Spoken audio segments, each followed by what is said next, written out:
नमस्कार, मैं मनोज सर। आज हम चर्चा करेंगे एक ऐसे टॉपिक पर जो आपके सीटेट के सिलेबस में तो बहुत कम इसका उल्लेख मिलता है, लेकिन क्वेश्चन जरूर आता है ना। सीटेट में क्वेश्चन अवश्य ही मिलते हैं। यूपी टेट हो, शिक्षक भर्ती हो, इन सारी चीजों में अक्सर जो है इस तरह के टॉपिक अवश्य मिल जाते हैं। आज हम उसी टॉपिक पर चर्चा करने वाले हैं और चर्चा शुरू करें। और शुरू करने से पहले वही चीजें आप जरूर हमको यानी हमारे चैनल को लाइक कीजिए, सब्सक्राइब कीजिए और ज्यादा से ज्यादा दोस्तों में शेयर कीजिए। और आज का जो सेशन होगा वह एक प्रकार से देखा जाए तो संज्ञानात्मक का ही सेशन है, संज्ञानात्मक विकास का ही सेशन है। संज्ञानात्मक विकास के बारे में ही हम चर्चा करेंगे, लेकिन वह जो संज्ञानात्मक विकास था पियाजे का, उसी का एक ऑप्शनल यानी एक ऑप्शनल कह लें, हम एक ऑप्शन कह लें, एक विकल्प कह लें कि आज का जो टॉपिक होगा वो संज्ञान का एक विकल्प होगा या जीन पियाजे का एक विकल्प। तो जब हमने बात कर लिया कि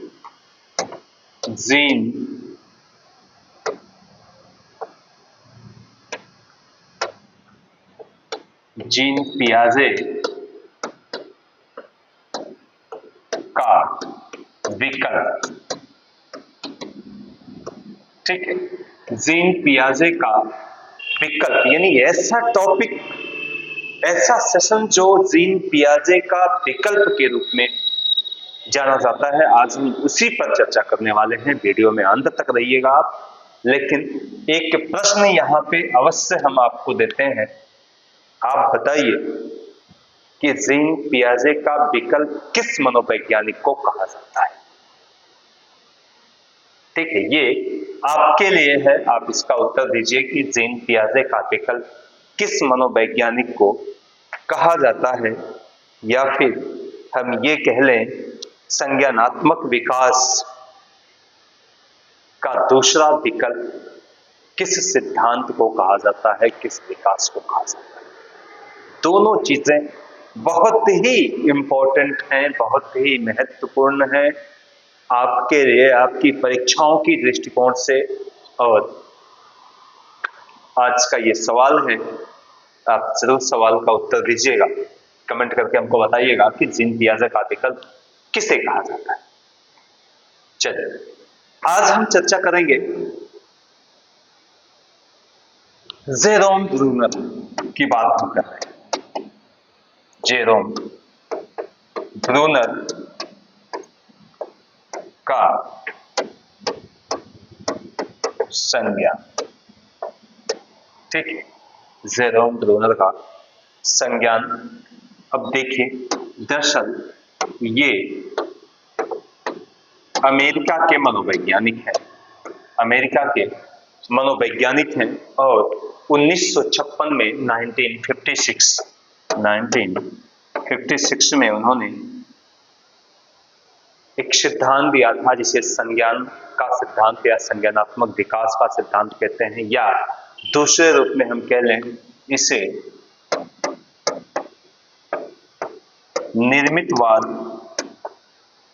या अन्वेषणवाद, निर्मितवाद या अन्वेषणवाद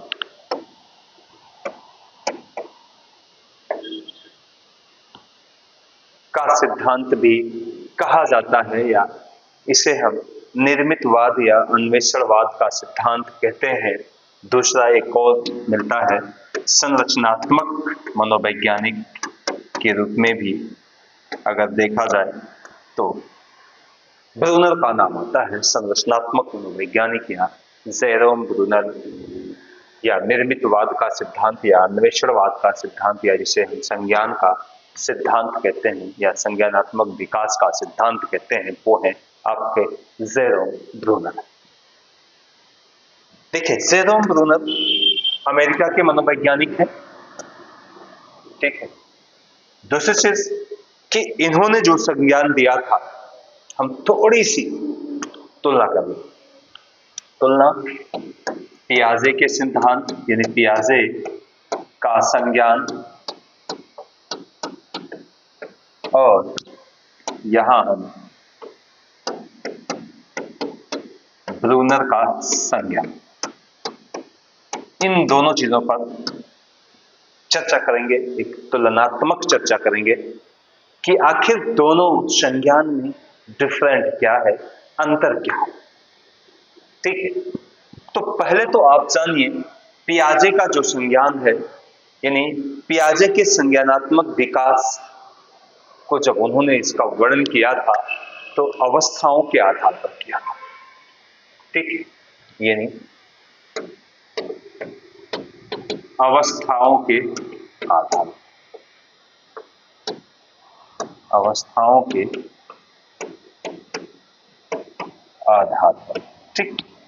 लेकिन ब्रूनर ने भी अवस्थाओं के आधार पर दिया था। जो ब्रूनर का सिद्धांत था ये भी अवस्थाओं के आधार पर ही है,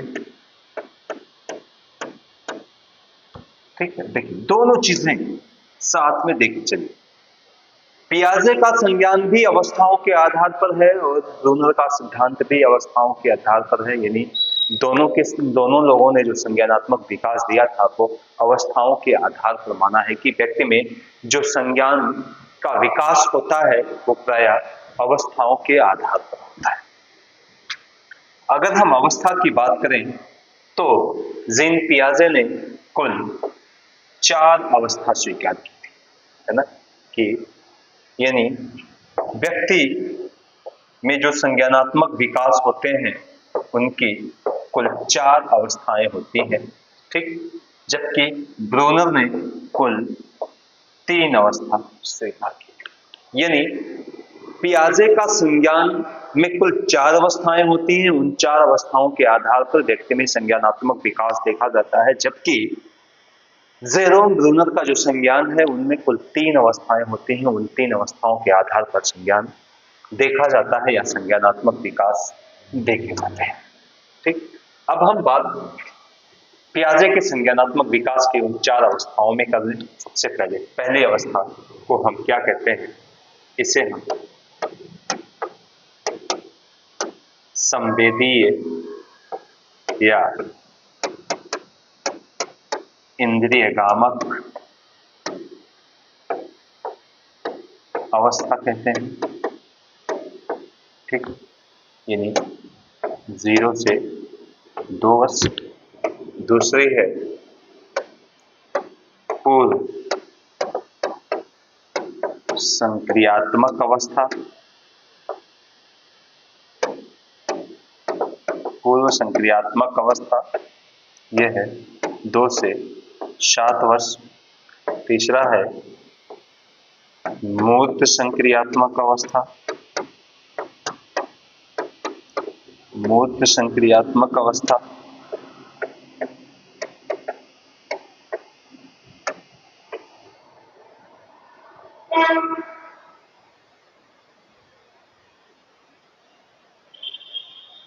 मूर्त संक्रियात्मक अवस्था ये 7 से 11 वर्ष। और चौथा है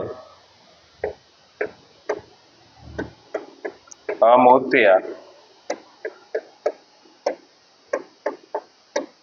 औपचारिक संक्रियात्मक अवस्था।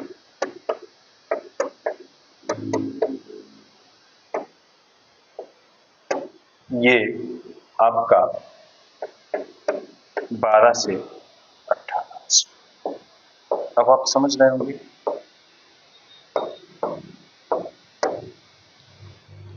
जिन पियाजे ने कुल 4 अवस्थाएं दी थी संज्ञानात्मक विकास के संदर्भ में, उन 4 अवस्थाओं के आधार पर बच्चे में संज्ञान का विकास होता है, संज्ञान को डेवलप किया जाता है या संज्ञान अपना धीरे धीरे एक अवस्था से दूसरी अवस्था में पदार्पण करता है। ब्रूनर का हम संज्ञान देख लें, जिसमें ब्रूनर साहब ने संज्ञानात्मक विकास की कुल 3 अवस्थाएं बताई थी। पहले को क्रिया निर्माण अवस्था कहते हैं, यानी क्रिया निर्माण अवस्था या इसी को हम निर्माण विधि भी कहते हैं। ठीक है, क्रिया निर्माण की अवस्था, यानी इसका जो उम्र है 0 से 2 वर्ष। ठीक, दूसरे को प्रतिबिंबात्मक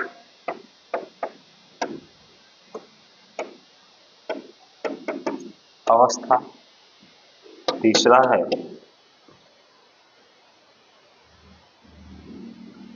प्रतिबिंबात्मक अवस्था, और तीसरे को हम संकेत या चिन्ह की अवस्था कहते हैं, यानी ये संकेत या चिन्ह की अवस्था। ठीक, इसके आयु की हम बात कर लें, प्रतिबिंबात्मक की आयु 2 से 7 वर्ष है और ये 7 से 15 वर्ष। क्लियर? यानी ये क्रिया निर्माण या निर्माण विधि इनएक्टिव फेज, क्या कहते हैं इसको? इसको हम इनएक्टिव फेज कहते हैं या इनएक्टिव स्टेज कह रहे हैं। ठीक है, यह इनएक्टिव स्टेज है। दूसरा, प्रतिबिंबात्मक को आइकोनिक स्टेज कहते हैं, आइकोनिक स्टेज है। संकेत को हम सिंबॉलिक कहते हैं, सिंबॉलिक स्टेज कहते हैं। यानी ये कुल 3 अवस्थाएं हैं। हम पढ़ क्या रहे हैं? हम पढ़ रहे हैं ब्रूनर का संज्ञान। ठीक है, ब्रूनर का संज्ञान की जो कुल अवस्थाएं हैं या संज्ञानात्मक विकास की जो कुल अवस्थाएं हैं वो 3 मानी जाती हैं।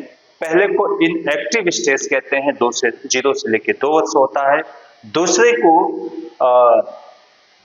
प्रतिबिंबात्मक यानी आइकोनिक स्टेज कहते हैं, ये 2 से 7 वर्ष होता है। और तीसरा जो होता है वो चिन्ह या संकेत की अवस्था होती है, जिसको हम प्रायः सिंबल या सिंबॉलिक स्टेज के नाम से भी जानते हैं, जो 7 से 15 वर्ष होता है। ठीक है, क्रिया निर्माण की अवस्था। अब देखिए, ये चीजें तो कंफर्म होगी, पियाजे और ब्रूनर गई। ठीक, हम आगे थोड़ा सा चर्चा कर लेते हैं। यहां देखिए, जो क्रिया निर्माण की अवस्था है, क्रिया निर्माण की अवस्था का मतलब होता है शारीरिक क्रियाएं। इसमें क्या शामिल की जाती हैं? इसमें शामिल की जाती हैं शारीरिक क्रियाएं। ठीक है, जैसे चलना, बैठना, दौड़ना, टहलना, हाथ पैर पटकना, हाथ पैर हिलाना, यानी फिजिकली जो वर्क किए जाते हैं, फिजिकली जो एक्टिवेशन होता है, फिजिकली जो कार्य किए जाते हैं, वह प्रायः पहला स्टेज होता है, यानी जिसको हम क्या कहते हैं? क्रिया निर्माण या निर्माण विधि कहते हैं। यानी जब बच्चा अपने हाथ पैर को चलाना सीखता है, यानी वह उसके संज्ञानात्मक विकास की पहली अवस्था मानी जाती है ब्रूनर के अनुसार, कि बच्चा शारीरिक क्रियाएं करता है, शारीरिक अभिव्यक्ति देता है, शारीरिक संचालन करता है, शारीरिक गतिविधियां प्रदर्शित करता है। इसका मतलब है कि वह उसका फर्स्ट स्टेज कहलाता है, जिसको हम यानी जेरोम ब्रूनर ने इनएक्टिव स्टेज के नाम से जाना है। दूसरी जो अवस्था आती है वह है प्रतिबिंबात्मक अवस्था। प्रतिबिंबात्मक अवस्था आइकोनिक स्टेज है, यानी इसमें प्रायः क्या होता है? यानी सीखने का प्रत्यय विकसित होता है, सीखने का प्रत्यय विकसित करना। ठीक है, जैसे भाषा है, किसी वस्तु की चमक है, किसी अन्य प्रकार के जो अभिव्यक्ति है, जो बोलने की प्रक्रिया है, ये इन सारी चीजें जो गतिक प्रक्रियाएं हैं वह सब कुछ क्या होता है, उसे हम आइकॉनिक स्टेज कहते हैं। यानी बच्चा जब कुछ बोलने लगता है, जब विभिन्न प्रकार की वस्तुओं को समझने लगता है, विभिन्न प्रकार की वस्तुओं को इधर उधर देखने लगता है, वस्तुओं में अंतर निकालने लगता है, वस्तुओं को छांटने लगता है, तो वो क्या कहलाता है, उसी को हम क्या कहते हैं, आइकॉनिक स्टेज के नाम से जानते हैं। वो दूसरी अवस्था है जिसको 2 से 7 वर्ष के रूप में माना जाता है। तीसरी अवस्था जो आती है वो संकेत चिन्ह की अवस्था होती है, जिसको हम सिंबॉलिक स्टेज कहते हैं। यानी इस अवस्था में प्रायः बच्चे में अमूर्त चिंतन की क्षमता आ जाती है। अमूर्त चिंतन की क्षमता प्रायः इसमें देखने को मिलते हैं। अमूर्त चिंतन की क्षमता यानी संकेत या सिंबॉलिक स्टेज जो होता है उसमें बच्चा अमूर्त रूप से चिंतन मनन करने लगता है, या फिर अपने विचारों की अभिव्यक्ति देने लगता है, अपने विचारों को विकसित करने लगता है।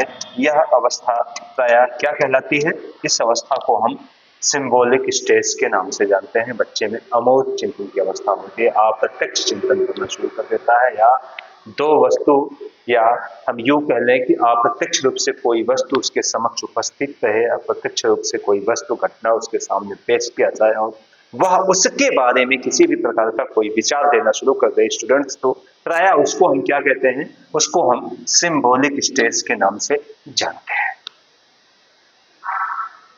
अब देखिए, दरअसल ये जो अवस्था है, 3 अवस्था, यह ब्रूनर साहब ने दिया था, और इसीलिए जो हमारा एक प्रश्न था, अब हम अपने अंतिम स्थिति में हैं, तो हमारा जो प्रश्न था उसका उत्तर हम देखना चाहेंगे कि कौन कौन लोगों ने उत्तर दिया कि जीन पियाजे का विकल्प किस मनोवैज्ञानिक को कहा जाता है। चलिए हम बता देते हैं आपको, यानी वो मनोवैज्ञानिक हैं जेरोम ब्रूनर। ठीक है, जेरोम ब्रूनर को ही प्रायः जीन पियाजे का विकल्प कहा जाता है। ठीक, 1956 में उन्होंने यह सिद्धांत दिया था। इसे निर्मितवाद या अन्वेषणवाद के नाम से भी जाना जाता है, संरचनात्मक सिद्धांत भी कहते हैं हम इसको। यह संज्ञानात्मक विकास है, और ये अमेरिका के मनोवैज्ञानिक हैं। प्रायः इन्हें या इनके सिद्धांत को पियाजे का विकल्प कहा जाता है, या पियाजे के संज्ञान का विकल्प कहा जाता है। ठीक, ये भी कह सकते हैं कि पियाजे के सिद्धांत यानी संज्ञानात्मक सिद्धांत का विकल्प कौन सा है, तो जेरोम ब्रूनर का सिद्धांत है विकल्प के रूप में। या पियाजे का विकल्प किसे कहा जाता है, तो जेरोम ब्रूनर को पियाजे का विकल्प कहा जाता है। ठीक, तो इस तरह से जो है आज जीन पियाजे का जो विकल्प था, आज हमने इस पर चर्चा किया। फिर नेक्स्ट हम एक नए वीडियो के साथ मिलेंगे। नमस्कार।